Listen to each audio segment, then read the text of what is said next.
అందరికీ నమస్కారం.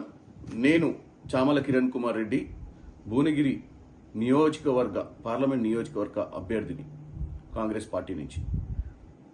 నాకు ముఖ్యంగా ఈ అవకాశాన్ని కల్పించినటువంటి కాంగ్రెస్ నాయకులు, ముఖ్యమంత్రి వర్యులు, రాష్ట్ర కాంగ్రెస్ పార్టీ అధ్యక్షులు రేవంత్ రెడ్డి గారికి, నల్గొండ జిల్లా మంత్రివర్యులు కోమటిరెడ్డి వెంకటరెడ్డి గారికి, ఉత్తమ్ రెడ్డి గారికి, మరియు 7 నియోజకవర్గాలలో ఉన్నటువంటి ఎమ్మెల్యేలు, ముఖ్యంగా రాజగోపాల్ రెడ్డి గారు, అలాగే వేముల వీరేశం గారు, మల్రెడ్డి రంగారెడ్డి గారు, కుంభం అనిల్ గారు, బీర్ల ఐలయ్య గారు, మందుల శామ్యుల్ గారు, అలాగే కొమ్మూరి ప్రతాప్ రెడ్డి గారు, వీళ్ళందరి ఆశీర్వాదంతో నాకు ఈరోజు కాంగ్రెస్ పార్టీలో ఈ యొక్క అవకాశం కలిగింది.